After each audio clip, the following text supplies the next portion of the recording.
Okay, this is a picture of our son's, Tyler's, latest work. And you can see there, you can also go, if you'd like to see more of what he does, to Vendituoli.com. I'll put that down in the link below, but that's an easy one to remember. But this is a bronze lady that he made. And it's down at I think the Museum of Arts on the waterfront in Boston, Mass. And you can't really tell that from this, but that lady is perfectly balanced.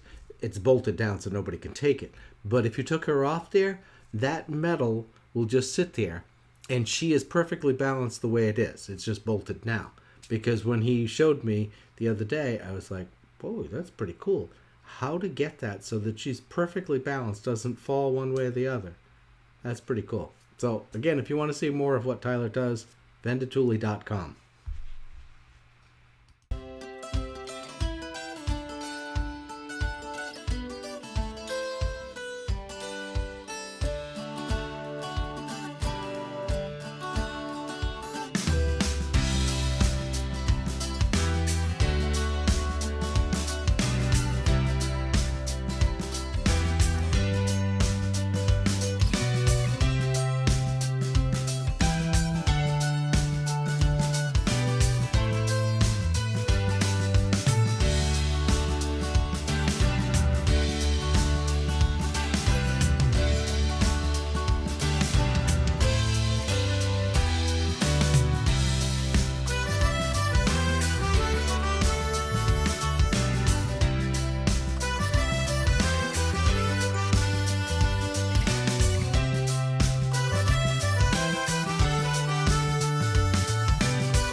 Well, it's been pouring for a while, and I've got 4 yards of concrete coming this afternoon. So hopefully that won't take too long to do, but most of it's under a roof or roofs, so it shouldn't be a problem. And if it starts pouring, well, we can always put some plastic down and cover that up. At least that's what I'm thinking right now. Hopefully it's just not going to rain.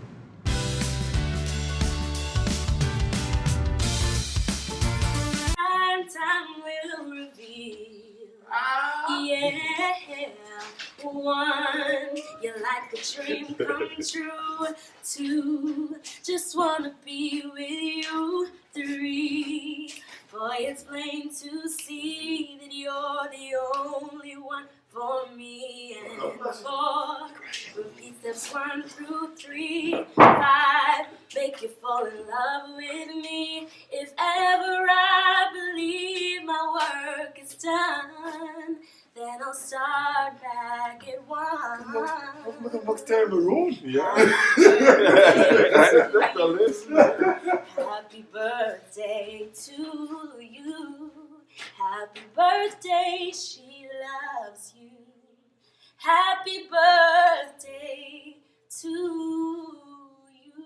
I need to go get a woman, bro. Happy birthday to you. We love you too. We love you. We do. We love you. We do.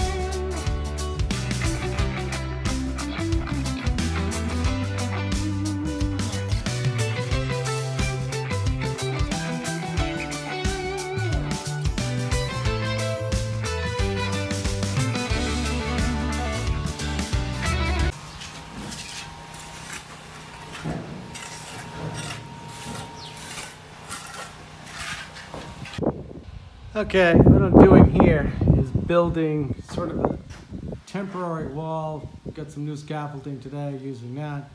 And this wall is going to be a type of a beam thing. We already have our replacement beam down here. Remember the one I showed you before? And tomorrow we'll start cutting through here and taking it slow, trying to pull this out. I'd like to have this all done and the beam up by the end of next Wednesday. That's my plan. All right, recessed lights are in. Just gotta finish trimming off these windows. But, a lot of that won't take as long as you might think it would.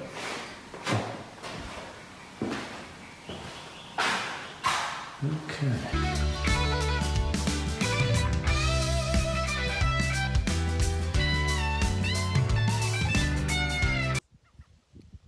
So I just got a call, and I'll tell you more about this situation later.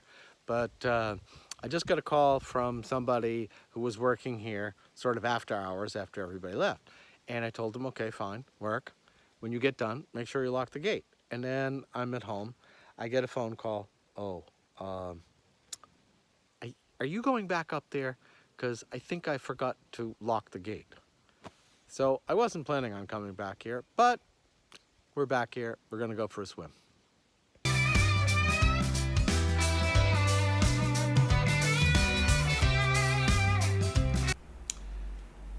So this is one of those things, you know, the guy who was fishing, and I'm sort of jumping back in. I figured I'd comment on it when I got back home.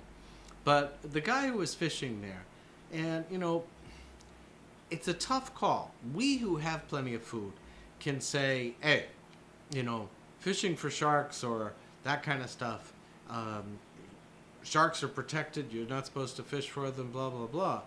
And that's easy for us to say. We have food, we can eat every night, all that kind of stuff. But people who don't have that luxury, when they go catch a shark, and, you know, even if it's only a smallish shark, that's a fair amount of food for them. So it puts it in a, you know, a really tricky situation of how do you say to somebody who needs it as food that you're not supposed to catch the sharks, you're not supposed to kill the sharks, they're protected. I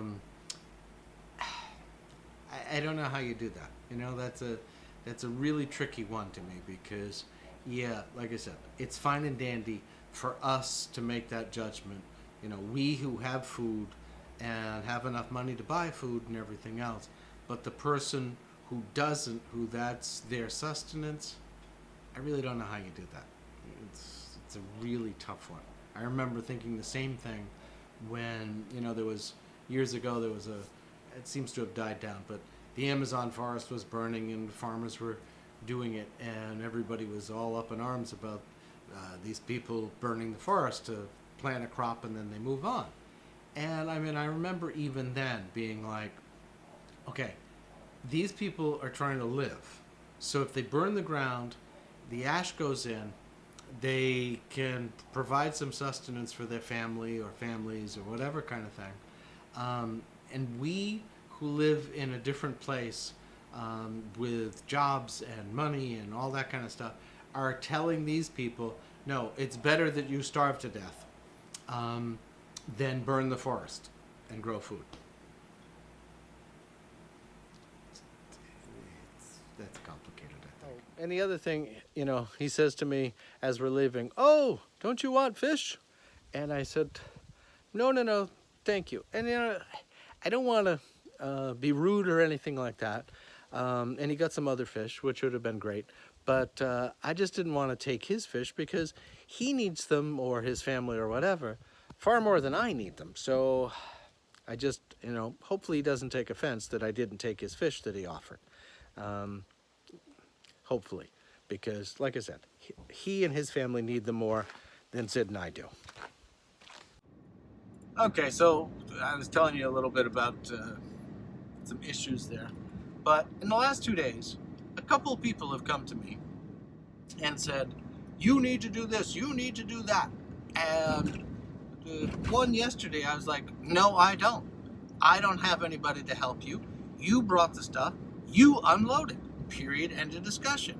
Oh, grumble, grumble, grumble. I don't have anybody, you want to unload it, that's how it's got to go. There was a little bit more to that, but it got unloaded. And then today, I had somebody come, "Where's my stuff? I'm here ready to work." And I said, "Well, you know what? You told me you were coming Saturday. You didn't show up. You told me you were coming yesterday. You didn't show up.